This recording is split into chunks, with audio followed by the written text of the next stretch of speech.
नमस्कार साथियों, आप सभी का स्वागत है आपके अपने YouTube channel we educate you में।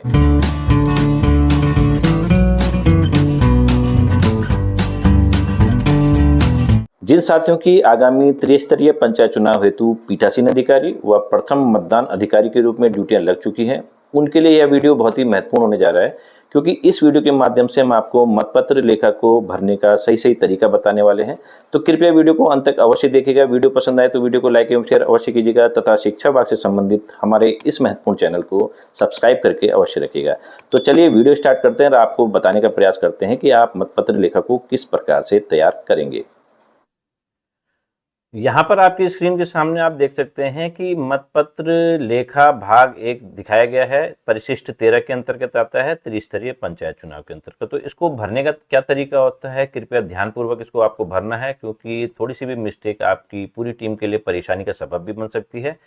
तो हम आपको बताने का प्रयास करते हैं कि मतपत्र लेखा को आप किस प्रकार से फिल करेंगे।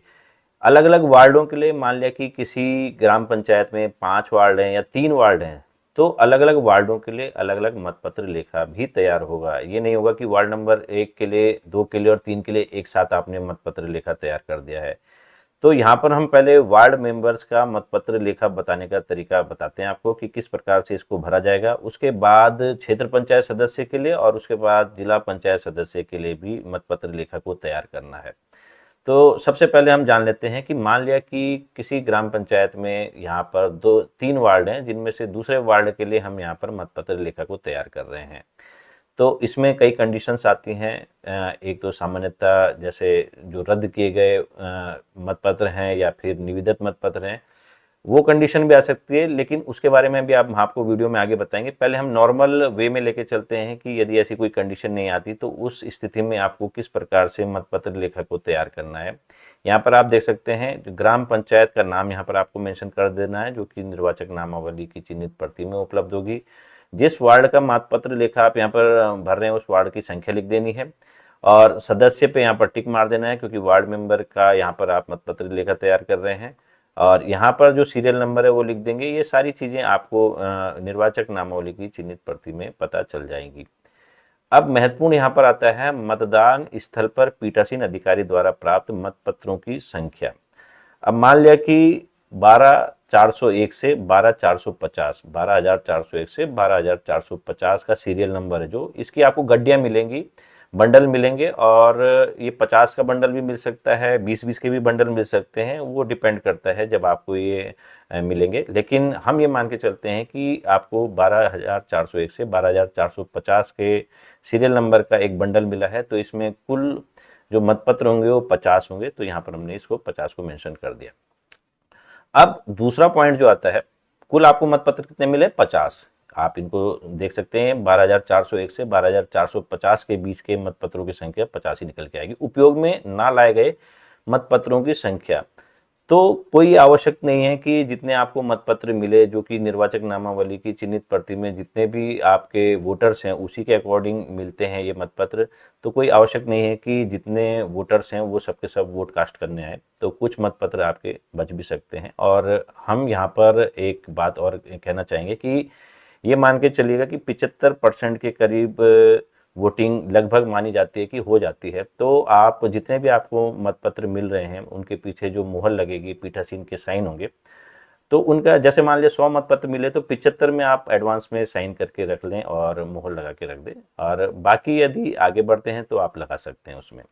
तो उपयोग में ना लाए गए मतपत्रों की संख्या, मान लिया कि इस बंडल में जो कि वार्ड मेंबर के लिए यहाँ पर मतपत्र लेखा तैयार हो रहा है, 12445 सीरियल नंबर से 12450 सीरियल नंबर तक ये काम में नहीं आए मतपत्र, मतलब इनका यूज नहीं हुआ। तो इनकी टोटल संख्या जो यूज में नहीं आए वो 6 है, देख सकते हैं आप। तो प्रयोग में लाए गए मतपत्रों की संख्या क्या हो जाएगी? 50 टोटल मिले थे, जिनमें से 6 को हमने यूज नहीं किया, यूज आए नहीं है। तो 50 में से 6 माइनस किया तो ये 44 आ गया कि 44 मतपत्र हमारे यूज हुए। अब उपयोग में लाए गए किंतु मतपेटी में नहीं डाले गए मतपत्रों की संख्या, अब ये महत्वपूर्ण है। पहले हम जो कंडीशन मान रहे हैं उसमें मान रहे हैं कि ना तो आपके जो ये वाला वार्ड है उसमें कोई भी मतपत्र रद्द नहीं किया गया, रद्द करने के कारण अगर आप मतदान की गोपनीयता को कोई भंग करता है, मतदाता अपना जो मतपत्र है उसमें जब वो मुहर लगा देता है कैंडिडेट के चुनाव निशान के आगे, और उसके बाद वो सबको शो करता है दूर से कि ये हमारा मतलब मैंने इसको वोट दिया, तो उस स्थिति में पीठासीन अधिकारी के पास ये पावर है कि वो उसके मतपत्र को रद्द कर सकता है, मतदान को रद्द कर सकता है। तो मान लिया कि ये कंडीशन नहीं आई आपके पोलिंग बूथ में, तो इसको हमने नील लिख दिया है। इसी प्रकार से निविदत मतपत्र भी आपका जो ये वाला वार्ड नंबर 2 है उसमें निविदत मतपत्र का भी कोई प्रावधान नहीं हुआ, तो हमने यहाँ नहीं लिख दिया।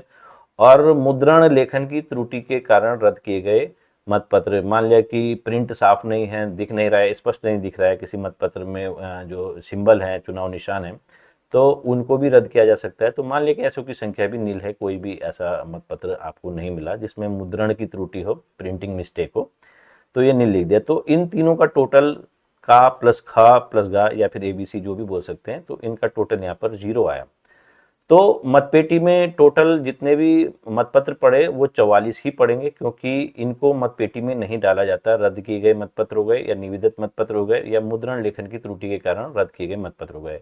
ये यूज किए हुए तो हैं लेकिन ये मतपेटी में नहीं डाले जाते। फिलहाल यहाँ पर इस केस में यहाँ पर 000 हैं, तो ये टोटल जितने भी वोट पड़े हैं वो सबके सब मतपेटी में जाएंगे 44।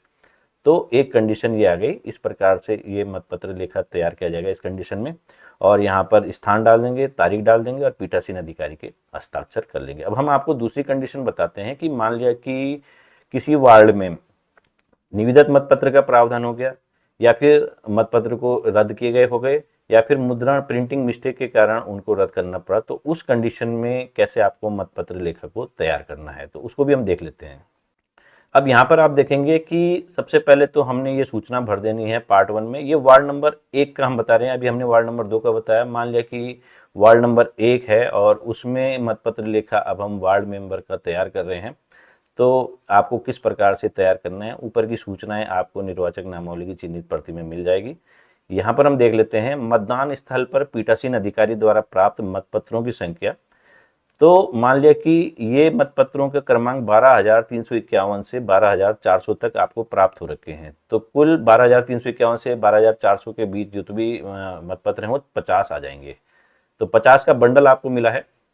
उपयोग में ना लाए गए मतपत्रों की संख्या, अब यहाँ पर आप ध्यान से देखिएगा, 12,395 से 12,398 वाले मतपत्र यूज नहीं किए गए, तो ये संख्या 4 है। और प्रयोग में लाए गए मतपत्र, अब प्रयोग में देखेंगे आप 12,351 से 12,004 ये 394 तक हम यूज करेंगे, क्योंकि 395 से 398 यूज नहीं किए। ये हमने 44 यहाँ पर आए, और यहाँ पर आप देखेंगे अब कि 12,400 जो अंतिम वाला था और 12,399 इसको भी हमने यूज्ड में दिखाया गया है। ये 2 वोट ऐसे हैं जो हमने यूज किए हैं। तो ये हमें अलग लिखने का क्या कारण है, क्यों हमने इसको अलग लिखा, ये भी हम बताते हैं। तो ये यूज किए हुए मतपत्र हो गए 44 + 2 = 46, 46 हो गए, यहाँ 44 + 2 = 46। ये हमारे प्रयोग में लाए गए मतपत्र हैं।